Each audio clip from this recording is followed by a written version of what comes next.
It's over! It's over! The Blazers come from 23 down in one quarter to defeat the Mavericks and even the best of 7 series at 2 apiece. You've just seen history. Bonjour, bonsoir à tous et bienvenue dans ce tout nouvel épisode de The Natural Podcast. Aujourd'hui, avant la fin de la saison NBA, à l'heure où je vous parle, il y a encore 3-1 pour les Celtics face à Dallas dans ces finales NBA. De toute façon, on aura le temps d'y revenir. Je vais parler de tous les contenders vraiment lors de cette intersaison, selon les équipes, ce qu'ils doivent attendre, ce qu'on peut attendre pour eux l'année prochaine, les mouvements à faire, bien sûr, et puis évidemment féliciter le futur champion entre les deux. On verra si Dallas arrive à faire quelque chose d'historique ou si les Celtics ajoutent un autre titre, une autre bannière de champion en haut du Garden. Mais en tout cas, pour commencer cette série de vidéos un petit peu sur les mouvements de l'intersaison, j'ai décidé tout simplement de parler des free agents et aussi des plus gros dossiers de transfert, des plus grosses rumeurs de transfert à ce jour en NBA, voir un petit peu sur quoi on peut débattre, sur quel joueur va rejoindre quelle équipe, qu'est-ce que ça signifie aussi pour quelles équipes, etc. Donc on va commencer par les free agents, il y en a énormément, pas des gros dossiers non plus à mon sens, mais vraiment des dossiers qui peuvent être intéressants pour notamment parler évidemment des franchises et de leur attente pour l'année prochaine. Donc allons-y, on va commencer directement avec les futurs free agents. Alors, dans un premier temps, on va revenir directement sur ceux que je pense qui ne bougeront pas cet été, mais qui sont quand même free agents. Dans un premier temps, évidemment, LeBron James. LeBron James, pour moi, c'est un non-débat. Ils vont drafter son fils, Bronny, et il va finir sa carrière aux Lakers. Je pense qu'il y a beaucoup moins d'importance maintenant sur le fait de gagner un titre. C'est vraiment une sorte de barreau d'honneur qui aura lieu cette année, ou peut-être encore pour 2 ans. Évidemment, l'équipe sera compétitive, mais elle sera beaucoup plus tournée, à mon avis, sur Anthony Davis. Mais je vois mal LeBron quitter les Lakers cette année. Peut-être il y a une chance vraiment infime qu'il rejoigne les Suns si son fils est drafté là-bas, mais je vois déjà beaucoup de problèmes au niveau financier. La logique voudrait déjà que il ne cherche pas un poste 3, même si on ne crache pas évidemment sur LeBron James, mais il y aurait des problèmes vraiment à régler. Et je pense que LeBron James aimerait finir sa carrière aux Lakers parce que il a tous ses partenariats un petit peu financiers, tous ses business aussi, et puis bien sûr le fait de finir sa carrière aux Lakers, pour quelqu'un qui regarde autant sa legacy, c'est très important.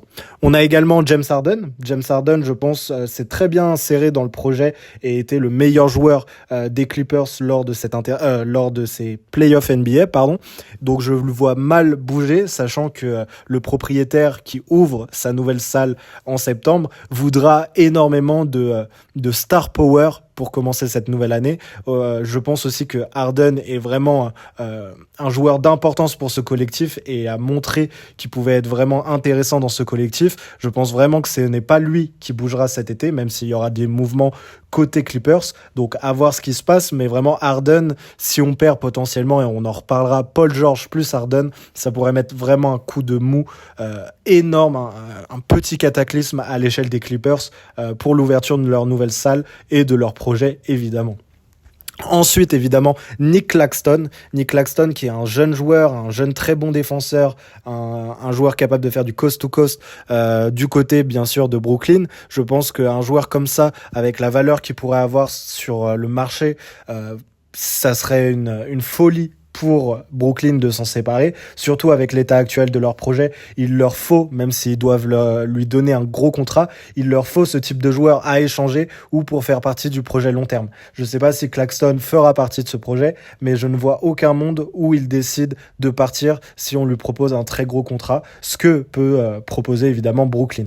Et enfin, on a aussi 2 autres joueurs, Lauri Markkanen, je pense vraiment, et ça a été dit publiquement, les tractations sont très compliquées avec le Jazz, qui voit Markkanen comme un projet à long terme de ce côté-là et qui veut développer les jeunes autour d'un joueur All-Star qu'il a été l'année dernière, donc il ne partira pas.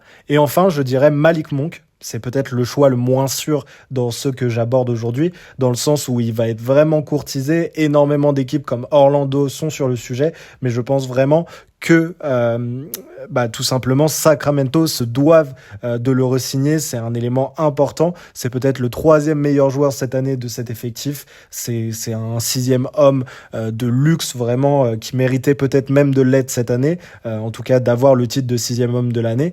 Donc non, je ne le vois pas bouger, ou alors ça serait vraiment un coup de frein, un coup d'arrêt énorme pour cette franchise de Sacramento. Enfin bref, on va pouvoir commencer avec les sujets un petit peu plus sérieux et tout de suite on va rentrer dans l'art entre guillemets avec le sujet Klay Thompson. Alors j'ai aussi décidé de faire ce podcast en raison tout simplement des sorties médiatiques qu'on a eues ces derniers jours. Draymond Green a énormément trouvé ridicule le fait pour Klay Thompson de unfollow tout simplement les Golden State Warriors sur Insta. C'est quelque chose qui a une signification assez forte. On peut se dire que c'est quelque chose d'assez gamin, ou en tout cas qui ne veut peut-être rien dire, mais le fait de faire cet effort de unfollow sa franchise de cœur, mais ce n'est pas tout, aussi de supprimer certaines photos du titre avec les Warriors, ça veut dire quelque chose. On l'a vu avec Fred VanVleet, on l'a vu avec d'autres joueurs précédemment. Je crois que Lavine l'avait fait aussi à un moment donné. Ça veut dire quelque chose. On ne sait pas, on n'est pas dans les bureaux, on ne sait pas si c'est le salaire qui pose problème, si c'est un contrat à long terme ou tout simplement le fait qu'il ne soit plus assez performant pour être dans ce projet-là. Mais Klay Thompson aura beaucoup de mal à faire partie du projet Warriors et de prendre sa retraite avec les Warriors. Aujourd'hui, le sujet qui revient le plus et l'équipe qui revient le plus sur la table, c'est évidemment Orlando. Orlando, même si moi je suis assez dubitatif, je vois quand même les bons côtés de Klay Thompson et ce qu'il pourrait apporter à cette équipe. Déjà, c'est un joueur qui a une expérience qui dépasse de 1000 fois celle de l'ensemble de l'effectif d'Orlando. C'est 4 titres, c'est des sélections All-Star, c'est un joueur qui est, malgré ce qu'on en dit aujourd'hui, all-time et qui est un des meilleurs lieutenants de l'histoire. Je pense que pour ajouter ça dans le vestiaire d'Orlando, ça serait tout simplement énorme. Mais ce n'est pas tout simplement ça, c'est aussi un joueur qui peut jouer sans le ballon et qui pourrait être très complémentaire de joueurs comme Paolo, etc. et qui est évidemment un shooter à 3 points d'élite, encore aujourd'hui, même si on a vu des périodes sans, même si défensivement c'est plus compliqué, cet effectif pourra compenser la défense de Klay Thompson, de ce Klay Thompson-là, et bien sûr, on a vraiment un joueur qui pourrait mitrailler à 3 points,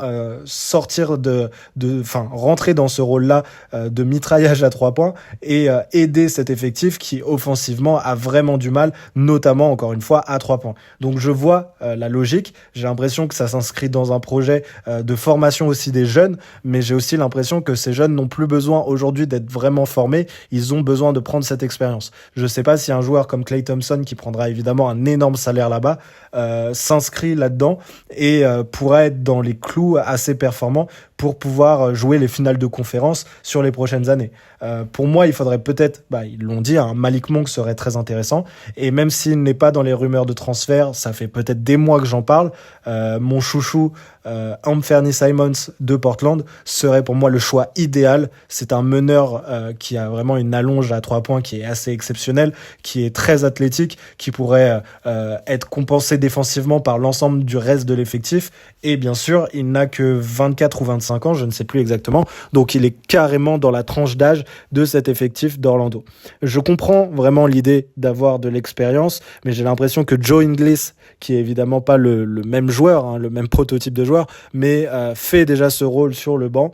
Il est peut-être même plus mature en tant que leader de vestiaire, entre guillemets, qu'un Klay Thompson qui pourrait vraiment, en cas de drama, le prendre très personnellement, qui on l'a vu, surréagissait négativement dans plein d'aspects du jeu ou plein d'aspects médiatiques ces derniers temps. Donc je suis assez dubitatif, mais pour moi ça reste quand même une bonne signature, à voir aussi le prix qui sera donné sur Klay Thompson. Mais oui, avec Orlando, ça peut être très intéressant. On a ensuite un certain, évidemment, Paul George. Alors là, c'est peut-être le gros transfert, le gros joueur de cette intersaison. On en parle tout de suite parce qu'on va parler évidemment énormément des Clippers, des Sixers dans ce podcast, dans cette vidéo. Et pour Paul George, eh bien, je me suis spoil à l'instant. Oui, la plus grosse tractation, les plus grosses négociations qui ont l'air d'avoir lieu, même si évidemment c'est pas encore ouvert, donc officiellement ça ne devrait pas exister ces tractations, c'est avec les Sixers. On a un joueur qui est peut-être aussi pour lui le lieutenant parfait, qui est un défenseur, un attaquant assez smooth, qui a montré qu'il était vraiment très bien inséré dans ce rôle de lieutenant. En arrivant aux Sixers, il serait la troisième option de cet effectif derrière Embiid et potentiellement Maxey, même si ça se joue un petit peu, je pense qu'il prendra ce rôle de troisième couteau. On aura, par rapport évidemment à un joueur comme Tobias Harris, un glow-up immédiat. Vraiment une équipe qui est construite pour le titre. Avoir la profondeur, évidemment, c'est ce qui manquait énormément aujourd'hui. Mais potentiellement avoir un 5 dans le cas où tu re-signes aussi Nico Batum avec ces joueurs de qualité-là, ça peut être très très intéressant. Moi, les questions qui me posent, mais je trouve cette signature vraiment passionnante, la question que je me pose, c'est vraiment la santé de Paul George. On sait que déjà Embiid, c'est un vrai sujet. Alors si on y ajoute Paul George et que les deux ne peuvent pas être là pendant 65 matchs, ça pourrait poser énormément de problèmes. Mais pour le cas Paul George, cette année, il a réussi à éviter les blessures, il a été très performant, All-Star, et même si son premier tour de play-off était assez en demi-teinte, je vais le dire comme ça, je pense que s'il joue à côté d'Embiid, s'il a vraiment le spacing qu'accorde Tyrese Maxey, il peut vraiment être très intéressant. Et ces problèmes de blessure, s'ils arrivent, de toute façon, seront présents dans toutes les franchises. Et un joueur comme ça, quand tu le payes, tu veux qu'il soit sur le terrain. Sinon, effectivement, l'effectif sera beaucoup moins performant. C'est le cas dans 29 franchises sur 30, à mon sens. À part les Celtics, finalement, je pense vraiment que son jeu doit se baser sur le terrain et il doit être là. C'est une évidence quand je le dis comme ça. Mais voilà, c'est vraiment une peur qu'ont les Sixers, qu'ont les observateurs. Pour moi, je la comprends, mais je pense que c'est le cas dans plein de franchises. Bref, donc Paul George, pour moi, c'est une bonne décision. C'est quelque chose qui n'est pas encore fait. Évidemment, il y a d'autres solutions qui s'offrent à lui, mais pour moi, c'est peut-être la décision la plus logique. À voir si d'autres franchises arrivent à se mettre sur le sujet. Les Mavericks, ça pourrait être vraiment un ajout de taille, mais aujourd'hui, ils n'ont pas ce qu'il faut pour faire tout simplement cette signature. On peut parler peut-être d'un sign and trade, mais je pense que même comme ça, il n'y a pas grand-chose qui intéresserait les Clippers, qui pourrait être très intéressante de ce point de vue-là. Donc je ne sais pas ce qui pourrait être proposé, mais sinon, oui, les deux seules franchises qui pourraient être intéressées, ce sont celles-là. Donc le choix est plutôt simple. Et évidemment, une re-signature des Clippers, mais j'ai l'impression que ça aurait été fait beaucoup plus tôt si les négociations avaient donné quelque chose. Et on va continuer avec des joueurs un petit peu moins, on va dire, qui shine un petit peu moins, un peu moins de star power, mais pour moi des joueurs qui sont tout à fait indispensables pour des équipes tout simplement, qui veulent aller loin, qui veulent passer un cap, et je vais vous parler d'Isaiah Hartenstein. Isaiah Hartenstein, c'est le poste 5 qui a été titulaire une grande partie de la saison chez les Knicks. Un joueur très intéressant, un soldat comme on n'en fait plus, un très bon rebondeur. Enfin bref, un joueur au poste 5 que énormément de franchises souhaitent avoir. Déjà, quand il était aux Clippers, je trouvais que c'était une folie pour les Clippers de le lâcher, sachant leur faiblesse au poste 5, surtout pour le donner aux Knicks. Là, ça va être encore la même histoire. Donc pour moi, le plus intéressant, ce serait que les Knicks le re-signent.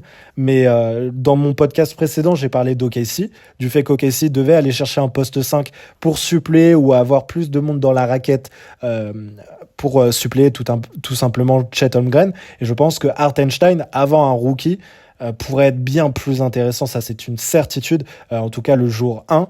Et je pense que Hartenstein doit être la priorité de cette intersaison pour OKC, parce que vraiment on parle d'un joueur qui peut combler énormément de manques, que ce soit au rebond, à la protection de cercle, en tout cas des manquements assez importants pour ce 5, à voir évidemment si Chet Holmgren peut jouer poste 4, même si pour moi c'est évidemment le cas, on l'a vu, mais peut-être qu'il est plus à l'aise à la manière d'un Wemby sur le poste 5, mais Hartenstein plus Chet Holmgren dans un 5, ça pourrait vraiment être une matrice défensive assez énorme, et ça pourrait gommer énormément de soucis de rebond et de défense intérieure, de présence intérieure pour cet effectif.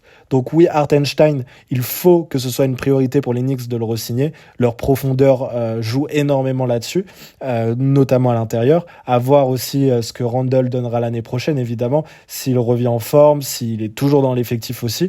Mais Hartenstein doit être une priorité. Mais vu que OKC a énormément de moyens financiers sur les prochaines années, potentiellement, Hartenstein peut être la solution dès cet été. On va parler d'un autre maintenant. On parle de Chris Paul. Chris Paul, on a vu que le projet ne marchait pas tout simplement avec Golden State. Je pense qu'une grosse page va se tourner du côté de Golden State, que ce soit avec les anciens et bien sûr avec Chris Paul, qui n'est pas un ancien de Golden State, mais qui est un des patrons, à mon sens, de cet effectif. Je pense vraiment qu'il doit aller autre part. Et évidemment, quand on parle de Chris Paul, on parle évidemment en termes de négociations, en termes de rumeurs des Lakers, parce qu'il y a LeBron. Personnellement, je ne sais pas si ces rumeurs sont sérieuses et avérées. Je pense que LeBron sera beaucoup moins impliqué dans les recrutements parce qu'il s'est fait à l'idée qu'il ne pourra pas atteindre le titre NBA avant la fin de sa carrière. Et je pense aussi que les Lakers en ont marre des projets anciens, des projets maison de retraite que propose LeBron. Je ne dis pas que c'est lui qui recrute tout le monde, hein, mais les Lakers en ont peut-être marre de ces joueurs en fin de carrière qu'ils ne peuvent plus assumer sur toute une saison. Donc pour moi, Chris Paul n'est potentiellement pas la solution à ce problème. Pour moi, il faudrait aller voir autre part, il faudrait aller voir vers des effectifs qui ont besoin de son talent, ont de son expérience, évidemment des effectifs jeunes. Je pense notamment au Magic. Si Chris Paul n'est pas potentiellement très cher, le Magic devrait se tourner vers lui. Je pense effectivement aussi, bien sûr, à des effectifs comme les Spurs. Les Spurs, évidemment, manquent de joueurs sur le poste 1, à voir s'ils ne recrutent pas des meilleurs cet été ou alors qu'ils ne draftent pas à ce poste-là. Mais l'ajout d'un Chris Paul avec Wemby pour au moins 1 ou 2 ans, potentiellement 1 an déjà, ça pourrait être énorme. Je le dis comme ça, je trouve ça très intéressant et vraiment passionnant. Il y a aussi les Nets. Pour moi, les Nets ont besoin de cette création à la main. S'il n'est pas trop cher, ils peuvent lui donner un gros contrat pour potentiellement espérer de gagner des matchs, sachant qu'ils n'ont pas la main sur leur futur pick de draft. Donc oui, ça peut être des solutions. Ou encore, imaginons-le, même si je trouve ça assez particulier, Miami, qui manque tout simplement de meneur, qui n'en a pas. Terry Rozier est pas un meneur pur dans sa façon de jouer. Tyler Herro a réussi à performer sur le poste, mais est un poste 2. Enfin bref, il n'y a pas de meneur réel, donc potentiellement Miami. Mais voilà, vous le voyez, je suis pas extrêmement convaincu et je pense que les tractations se feront effectivement avec les Lakers. À voir, pour un contrat minimum, c'est toujours un ajout de taille, mais encore, s'il y a un échec Lakers et que Chris Paul en fait partie, ça pourrait vraiment être assez particulier comme fin de carrière. La fin des Suns était particulièrement moche. La fin des Lakers et même le début, des Golden State Warriors était particulièrement moche. Et une fin de carrière aux Lakers dans l'anonymat le plus total, entre guillemets, pourrait vraiment poser énormément de questions. Enfin bref. Voilà, je pense que déjà on a fait un bon tour, même si j'aimerais bien encore parler de 2 joueurs, notamment Kevon Looney. Encore cette histoire, hein, évidemment, on en reparlera pendant l'intersaison, mais les Warriors font un chantier monumental. On verra pour quel joueur, et on parlera peut-être des transferts ensuite, mais Kevon Looney sera sûrement coupé par les Warriors avant l'intersaison. Il y a des tractations et des négociations assez fortes avec les Suns. On sait que KD et Looney ont déjà joué ensemble et gagné des titres ensemble. Donc à voir si potentiellement ils pourraient les rejoindre. J'avoue que ça serait un bel ajout sur le poste 5. Je sais pas s'il serait titulaire ou sur le banc, mais ça ajouterait énormément de profondeur à cet effectif. Et Kevon Looney ne demandera pas un gros salaire, j'en suis persuadé. Et sinon, évidemment, aussi un joueur dont je parle en dernier, tout simplement parce que je ne connais rien et je n'arrive pas à repérer sa valeur réelle, c'est Tobias Harris. Tobias Harris ne sera pas re-signé par les Sixers, ça peut être totalement logique, mais voilà, il faut le dire, il n'y aura pas de tractation, il n'y aura pas de plus petits salaires proposés. Je pense qu'on a vu l'échec que c'était sur les dernières années, peut-être même dès le début du projet en vrai, et on a encore ce dégoût d'avoir perdu Jimmy Butler pour Tobias Harris. Donc il fera partie d'une nouvelle franchise au début de la saison prochaine. Mais laquelle? C'est ça la question. J'ai énormément de mal à voir sa valeur réelle. Je pense qu'il pourrait être intéressant pour une équipe comme les Sacramento Kings, où il n'aura pas le même impact effectivement, mais où il pourrait jouer sur ce poste 3-4 assez efficacement, hein. On a déjà ce prototype de joueur là chez les Kings, mais au cas où certains partent, ça pourrait être très intéressant. Et moi, personnellement, je vois une équipe vraiment comme les Hornets.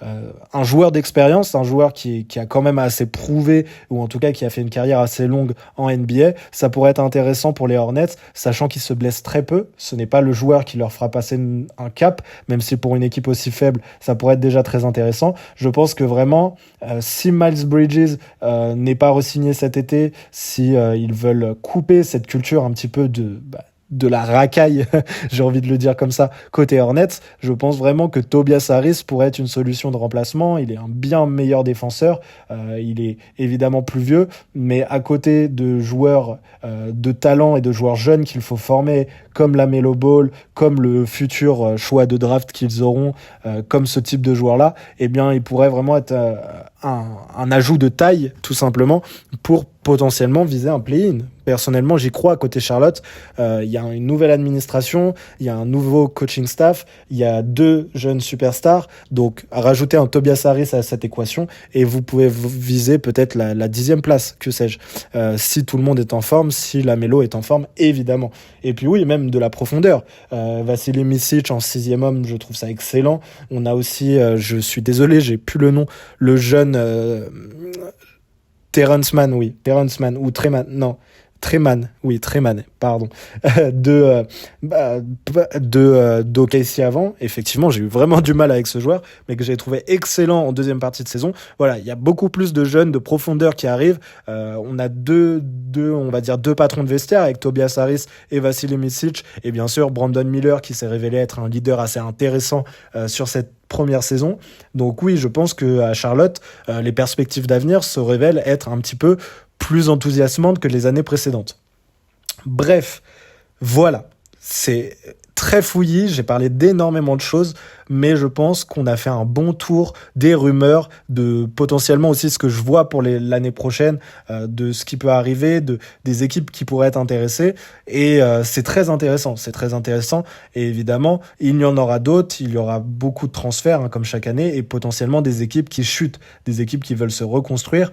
Là, je pense à la Nouvelle-Orléans notamment, et on en parlera plus tard, mais qui voudra peut-être plonger plus bas pour remonter plus haut d'ici 1 an ou 2. Donc ça peut être très intéressant. Et on va parler de ces transferts à venir dans cette deuxième partie, parce que il y a énormément de tractations, de choses en cours actuellement en NBA, et je trouve ça très intéressant. Donc allons-y. Alors, pour cette question des transferts, on a un cas qui m'a donné aussi envie de faire ce podcast, je dois l'avouer, qui n'est pas vraiment un transfert s'il a lieu, il faut pas se mentir, c'est le cas Kentavious Caldwell-Pope.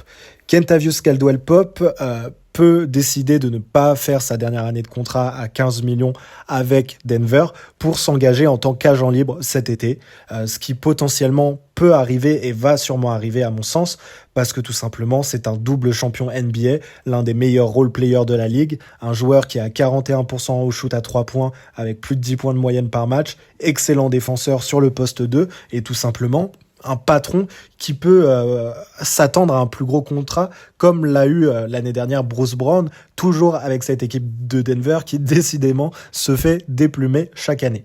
Donc Kentavious Caldwell-Pope, la question se pose donc, est-ce qu'il va re-signer avec Denver, mais pour un plus gros contrat ? Je pense qu'il faut vraiment courir sur ce sujet et lui accorder le contrat qu'il veut, dans la mesure du raisonnable évidemment, avec cette équipe de Denver, tout simplement parce que je pense que c'est l'un des joueurs les plus importants du roster.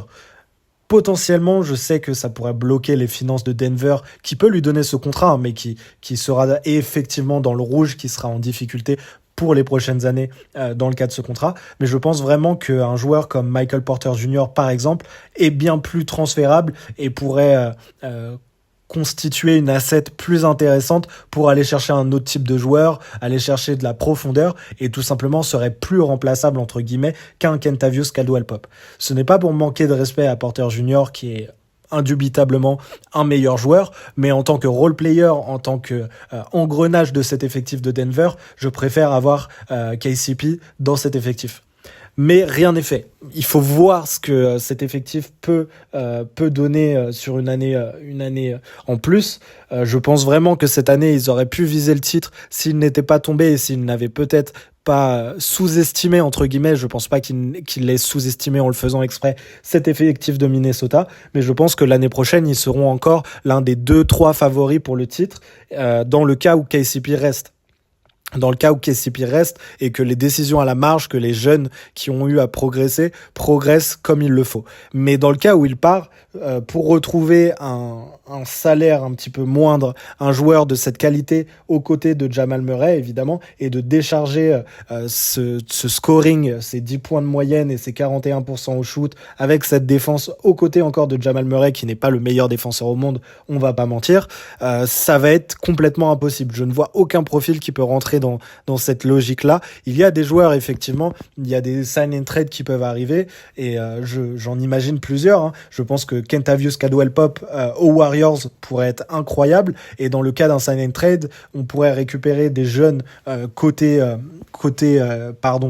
Denver qui sont très intéressants. Je pense notamment à Moses Moody, qui est un jeune joueur qui demande encore à progresser et qui a peu de temps de jeu aux Warriors du fait que son poste soit bloqué. Hein. Effectivement, c'est un joueur qui peut s'avérer être un bon défenseur, qui a un shoot à 3 points, mais dans tous les cas, ce n'est rien de comparable avec ce qu'accorde et ce que peut produire Kentavious Caldwell-Pope. On peut penser à Podziemski, mais je pense que jamais les Warriors transféreront KCP pour Podziemski pour KCP, pardon. Il y a énormément d'effectifs qui pourraient être intéressés et lui donner un gros salaire. En termes d'argent pur, ceux qui peuvent un petit peu donner, on peut penser encore une fois à Orlando qui demande cette défense et qui demande ce shoot à 3 points.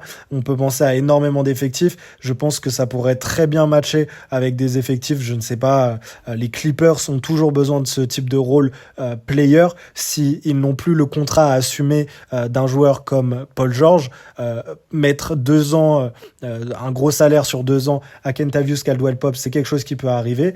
Je pense à ce type de joueur-là. Je pense effectivement à Sacramento qui devrait courir sur ce sujet. Je ne sais pas s'ils ont les finances effectivement, mais c'est quelque chose qu'ils doivent assurer. Et pour les Bucks, effectivement aussi, à côté d'un Damian Lillard, il faut compenser ce manque de défense flagrant. Ça a été le problème cette année pendant une grande partie de la saison. Hein. Et c'est pour ça qu'ils ont été chercher des types de joueurs un petit peu défensifs pour le mettre à ses côtés. Mais je pense que les Bucks n'ont pas les assets du tout, mais alors pas du tout, pour aller chercher un joueur comme KCP, ou en tout cas se permettre de lui offrir ce salaire. C'est totalement impossible à mon sens, mais voilà, on a énormément d'idées, c'est un marché qui va être très ouvert, il aura énormément d'opportunités. Je pense que Denver pourra le re-signer, mais se mettra vraiment dans une situation assez chaotique pour les prochaines années. Il faut que cet effectif regagne un titre pour valider le fait qu'ils ont eu raison, mais ça les empêche peut-être de signer un autre joueur sur les prochaines années. Donc voyons ce que ça donne, mais un KCP aux Warriors, à Orlando, dans ce type de franchise-là, ou peut-être même un retour aux Lakers.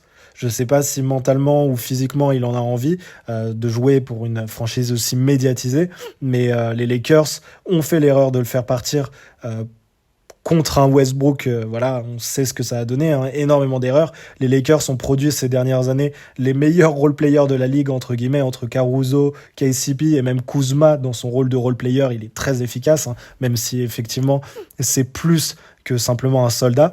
Mais il faudrait peut-être détruire cette erreur et les Lakers seraient une belle solution aussi. Donc voilà. Et j'aimerais parler du coup secondement d'un cas assez particulier, c'est le cas Lavine, et j'aimerais y rajouter le cas DeRozan. DeRozan est free agent, mais il y a énormément de rumeurs qui disent qu'il va être re-signé. Je pense qu'il va être re-signé parce que le faire partir contre rien serait vraiment synonyme d'échec pour cette administration, pour ce front office, mais je pense qu'il sera transféré au cours de la saison ou l'année prochaine.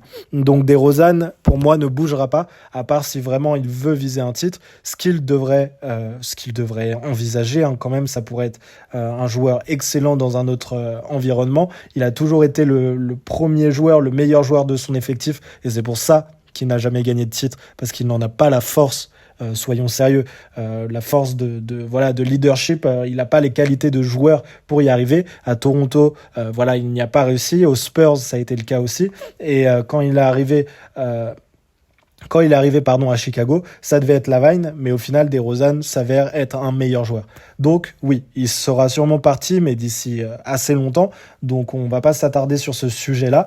On peut parler de Chicago plus globalement. Je pense que on est dans un entre-deux assez chaotique où le front office n'assume pas encore ses erreurs et a peur de devoir retourner dans une franchise, dans un état de franchise où ils sont en train de tanker tout simplement. Mais je pense qu'ils n'ont pas le choix, ils n'ont pas le talent, ils n'ont pas les assets nécessaires pour aller chercher cette star. Et même cette star aura-t-elle envie de venir? C'est la question. Je pense que non. Donc on va arriver sur la deuxième tête de l'hydre entre guillemets avec le cas Lavine. Lavine est un joueur qui n'a pas joué, je crois, depuis au moins janvier avec cet effectif, qui fait une saison assez chaotique, qui s'est blessé, qui ne voulait aussi être tout simplement transféré, jusqu'à s'apercevoir assez naïvement qu'il n'a aucune valeur sur le marché, parce que c'est le cas. Il a un contrat, je crois, à 45 qui monte peut-être à 50 millions la saison pour un joueur qui met 22 points par match cette saison, qui n'a aucun impact positif et qui au final, quand il a été blessé, on a vu que Chicago jouait mieux sans lui, que des joueurs comme Kobe White, Ayo Dosunmu pouvaient potentiellement relayer son scoring et relayer sa force offensive d'une façon tout à fait cohérente, plus cohérente que quand il était sur le terrain. Donc, qui voudrait aller chercher un joueur comme ça? Je ne sais pas. Je vous avoue qu'à un moment donné, les Mavericks étaient peut-être intéressés, mais j'ai l'impression qu'avec la défense qu'ils ont trouvée, rajouter un poste 2-3 qui ne sait pas défendre non plus, ça pourrait être assez chaotique. Je pense que Golden State, ce n'est pas dans leur culture d'aller chercher ce prototype de joueur. C'est compliqué à aller, pour voir une destination assez cohérente pour lui. Je vous l'avoue, je pense que ce n'est pas le profil de joueur qu'il faut non plus à Atlanta. Pas du tout. Il y a eu beaucoup de tractations avec Sacramento. Au final, c'est peut-être la moins pire des destinations, mais ça bloquerait leurs finances sur les prochaines années d'une manière assez folle entre De'Aaron Fox, entre Sabonis, Lavine. Il y aurait une impossibilité chronique même à re-signer Malik Monk dans le cas où c'est fait après, je pense. Enfin bref, pour moi, ça serait une erreur assez colossale, mais s'ils veulent passer un cap, c'est peut-être ce genre de risque qu'ils doivent prendre. Et au final, si Lavine se révèle à son meilleur niveau, comme il y a 2-3 ans l'année prochaine, ça pourrait être une belle décision et un beau coup de poker. Mais j'ai quand même du mal à voir ce coup de poker arriver et être vraiment efficient. Côté des Bucks, on n'en veut pas, je pense, parce qu'il manque ce côté défensif. Donc oui, quel effectif, quelle équipe pourrait vraiment s'intéresser à ce prototype de joueur? Les Clippers sont une bonne défense, mais ils n'ont pas besoin de cette attaque à outre mesure, même sans la présence de Paul George qui pourrait partir, le fait d'avoir Harden, Kawhi et des joueurs qui savent mettre dedans compense directement la perte d'un troisième joueur comme Paul George, à mon sens. Donc voilà, on est un peu dans une impasse qui se révèle assez problématique. Je pense que Sacramento pourrait être la solution. Ils vont pas trop se déplumer s'ils vont le chercher, mais financièrement, ça s'avère être compliqué. Orlando, je ne sais pas si un poste 2-3 qui peut vraiment jouer 3, ou en tout cas qui a ce rôle-là, ça bloquerait pas la progression d'autres jeunes, d'autres joueurs qui jouent sur ces postes-là, même si évidemment Lavine peut jouer sur le poste 2. Alors, au final, le Magic, oui, dès qu'on parle d'extérieur qui savent shooter et qui ont cette capacité offensive un petit peu supérieure, on sait que ça peut les intéresser. Mais pour le coup, c'est vraiment le dernier sur lequel je m'appesantirais, entre guillemets, côté Magic. Enfin bref. On peut parler aussi d'une autre grande problématique en termes de franchise, où il y aura énormément de transferts à mon sens, c'est les Cavs. Les Cavs avec le sujet, dans un premier temps, Jarrett Allen. Il y a eu énormément d'histoires internes, notamment une pendant des playoffs où d'autres joueurs anonymement disaient qu'il aurait pu jouer mais il ne l'a pas fait. Ça a déplu énormément. Le fait aussi que tout simplement avec Evan Mobley ça ne marche tout simplement pas, que Mobley s'avère être un 5 de formation et qu'il bloque un petit peu cette progression à mon sens, même si c'est surtout le coaching staff qui le faisait. Voilà, il faudra faire ce choix et je pense que transférer Jarrett Allen n'est plus un débat aujourd'hui, à voir comment ça se fait. Ça pose énormément de questions parce que je pense que c'est l'un des joueurs les plus sûrs de cette année qui a proposé une saison assez magistrale, mais il y a des débats, des tractations qui sont en cours, notamment avec la Nouvelle-Orléans. Ils veulent récupérer ce joueur et ça fait penser déjà à un petit transfert entre Brandon Ingram et Jarrett Allen qui pourrait être win-win entre guillemets pour les deux franchises, même si Brandon Ingram à côté d'un Donovan Mitchell et d'un Darius Garland, ça pose énormément de questions. On aurait une facette offensive du jeu qui est assez folle, peut-être en small ball aussi, avec un Isaac Okoro au poste 3 qui pourrait permettre du coup cette défense un petit peu supérieure. Excusez-moi. Donc oui, je pense qu'il y a énormément de solutions qui s'offrent. Jarrett Allen à côté de Zion Williamson, je demande à voir parce que c'est pas quelqu'un qui puisse s'écarter et Zion a besoin tout simplement de monopoliser un petit peu cette raquette pour être performant. Donc à voir ce que ça donne. On a parlé de Brandon Ingram, on peut parler des deux en même temps. Brandon Ingram qui veut un énorme contrat, qui ne l'aura pas avec la Nouvelle-Orléans et c'est compréhensible parce qu'il peut proposer le meilleur comme le pire. Donc qui est devenu une asset, ou en tout cas un sujet de transfert, peut-être l'un des sujets de transfert les plus grands de cette année. Donc voilà, Jarrett Allen, pour ne pas trop me perdre dans mes explications et en tractation avec la Nouvelle-Orléans, il y a d'autres franchises qui pourraient s'avérer intéressées. Je pense que Memphis aimerait beaucoup un Jarrett Allen aux côtés de Jaren Jackson Jr., pour Golden State, ça pourrait être très intéressant aussi, mais il y aurait un problème sur le poste 4 entre Kuminga et Draymond Green, mais je ne crois pas en Draymond Green en poste 5 en small ball sur une période de 82 matchs. Non, il y a énormément de solutions qui peuvent s'offrir à cet effectif. Jarrett Allen est vraiment un role player qui a déjà été All-Star en plus de grande qualité, donc je pense que beaucoup de franchises vont courir pour l'avoir. On pense aussi au Thunder. Le Thunder a énormément de jeunes et d'assets qui pourraient être échangés côté Cavs, notamment des picks de cette année ou des années prochaines qui pourraient être très intéressants. Donc oui, énormément de choses. La Nouvelle-Orléans est en tête de liste pour l'instant, mais si une des franchises comme le Thunder se réveille avec énormément d'assets, ça pourrait retourner énormément de choses. Donc on en parlait, Brandon Ingram aussi, qui était un sujet pour pas mal d'équipes aussi. Je pense aux Rockets dans un premier temps, même si j'ai des doutes sur une complémentarité entre Green et Brandon Ingram. Effectivement, tu rajoutes énormément de talent. Du côté de la Nouvelle-Orléans, tu peux avoir énormément de jeunes ou d'assets ou même de joueurs confirmés en échange. Donc oui, il y a énormément de choses qui se posent. Brandon Ingram à Memphis, encore une fois, pour mettre peut-être des joueurs peu confirmés ou en tout cas qui ont encore besoin de progresser sur le banc comme Gigi Jackson Jr. Non, Gigi Jackson, enfin bref, je sais plus, mais un joueur qui a montré énormément de qualité mais qui est peut-être encore un peu trop soft pour vraiment viser le titre, parce que Memphis en forme, c'est un peu ça, ils visent les finales de conférence au moins. Donc voilà, Brandon Ingram, encore Orlando, on va pas s'apesantir là-dessus, mais ça peut être très intéressant pour eux. Golden State, c'est pareil. Non, ces franchises-là sont en cours de bouger, donc de toute façon, on va en parler un peu partout. Voilà. Donc il reste un sujet, pour moi peut-être un sujet le plus particulier parce qu'on ne sait pas exactement ce qu'il vaut sur le marché, on ne sait pas ce qu'il vaut sur le terrain à mon sens, même si on l'a vu jouer, c'est le cas DeJounte Murray. Pour moi, il a une valeur vraiment fluctuante dans le sens où déjà DeJounte Murray est un joueur qui est vu encore aujourd'hui comme un bon défenseur, mais qui ne l'est plus à mon sens. C'est vraiment le fantasme du joueur qu'il était du côté des Spurs qui ressurgit. Pour moi, il y a vraiment un problème parce que tout simplement, il a joué sur un poste qui n'était pas le sien à côté d'un Trae Young pendant 2 ans. Donc, je ne sais pas exactement la valeur qu'il a. On sait qu'il peut marquer énormément de points, mais que sa capacité à être efficace au tir est vraiment fluctuante aussi, en fait. Le côté bon défenseur ne l'est plus. Donc, vraiment, quelle est la valeur vraiment ajoutée de DeJounte Murray ? Les Lakers, effectivement, dès qu'il y a un mauvais coup à faire, sont sur le terrain, on va le dire comme ça. Je ne vois pas la logique pour un joueur qui a besoin de la balle énormément.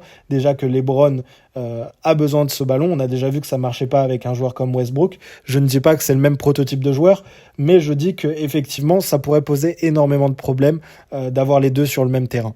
On parle aussi des Nets. Les Nets qui manquent, et pour le coup, c'est peut-être Le côté qui m'intéresse le plus, on va dire, les Nets sont vraiment très intéressés et très intéressants parce qu'ils n'ont pas de meneur, parce que s'ils s'avèrent pouvoir défendre un minimum, ça peut être vraiment intéressant à côté d'un Cam Thomas, qui a cette longueur qui est beaucoup plus importante, que c'est un bon intercepteur encore aujourd'hui, mais surtout voilà, c'est un meneur de métier, gestionnaire, qui a déjà fait des campagnes à plus de 8 passes par match, en tout cas des saisons à plus de 8 passes par match. Donc voilà, ça peut être très intéressant. Il faudrait qu'il regarde ce sujet-là, parce que c'est un des plus forts meneurs qu'il y aura de disponible pendant cette intersaison. Et moi, je parle évidemment de Miami aussi. Miami, je l'ai déjà dit, pas de meneur, il faut un meneur. Eh bien, Dejounte Murray peut être cette solution. Surtout que pour le coup, il n'est pas surpayé. Je crois qu'il est à 30 et quelques millions l'année. Ce n'est pas non plus très impressionnant. On a vu bien pire. Et bien sûr, on peut parler aussi des Spurs. Les Spurs sont en demande, c'est quelque chose qui est public, en demande d'un meneur de la création à la main. Il en faut à côté de Wemby. Ils ont compris qu'il va falloir passer un cap assez rapidement, que ce soit avec des jeunes ou avec des joueurs confirmés. Il y a des tractations et des rumeurs aussi sur le fait qu'il soit très très intéressé par Darius Garland. Je sais pas ce qu'il pourrait donner en échange, ça me fait vraiment peur pour excusez-moi, ce jeune effectif des Spurs, mais Darius Garland pourrait déjà être dans les bagages, on va dire, même si j'en ai pas parlé avant, c'est quelque chose qui existe. Dejounte Murray, un retour aux Spurs pourrait se faire aussi. Donc c'est quelque chose qui est parfaitement intéressant à mon sens, parce que pour le coup, je pense qu'il pourrait avoir la balle et se permettre d'avoir la balle beaucoup plus longtemps qu'avec des effectifs où justement, notamment Atlanta, ça a posé problème pendant 2 saisons. Même des joueurs talentueux autour de lui, même le coaching staff n'a pas réussi à trouver de solution pour que cette équipe gagne. Je pense que les Spurs, il y a moins cette capacité et cette envie de gagner maintenant et cette adaptabilité à avoir avec Wemby, de tester des choses, de commencer à gagner des matchs, peut être fait avec Dejounte Murray, avec aussi un joueur comme Darius Garland, mais Darius Garland, j'ai quand même plus de doutes sur le fait qu'il parte, parce que voilà, c'est un peu la tête d'affiche des Cavs. S'ils arrivent à re-signer Donovan Mitchell, peut-être qu'il pourra se faire transférer, mais pour l'instant, ça me paraît assez compromis, surtout qu'on a été très mauvais avec Darius Garland, qui a fait une saison assez minable, mais il ne faut pas oublier qu'il s'est cassé la mâchoire, qu'il a perdu 8 kilos, qu'il a eu du mal à retrouver son jeu avec ces 8 kilos de perdus. Ce qui est tout à fait compréhensible quand on y pense. Imaginez-vous perdre 8 kilos en l'espace de 2 jours, mais surtout qu'il n'a pas pu vraiment s'adapter à cause de toutes ces blessures au jeu avec Donovan Mitchell, même si je pense que les deux ensemble ne proposent pas le meilleur basket au monde. Enfin bref, voilà un petit peu sur quoi on pouvait réfléchir, parler sur ces tractations en NBA, sur ces rumeurs de transfert ou d'agents libres. Je trouve ça parfaitement intéressant. Vous l'avez vu, on a parlé d'une vingtaine de joueurs. Donc attendez-vous à ce que ça bouge, même s'il n'y a pas non plus de superstars. On verra ce que ça donne. On a quand même des Lauri Markkanen, des LeBron, des Dejounte Murray, ou ce type de joueurs, des Brandon Ingram, qui peuvent faire partie de transferts ou en tout cas de nouvelles signatures. Donc voilà, j'espère que ce podcast vous a plu, j'espère que j'ai été assez clair quand même. Je vous souhaite une bonne journée, une bonne soirée pour ceux qui m'écoutent le soir. N'hésitez pas à aller voir sur YouTube, Spotify, partout où vous voulez, tout simplement pour écouter ce podcast. Et puis voilà, à la prochaine, au revoir.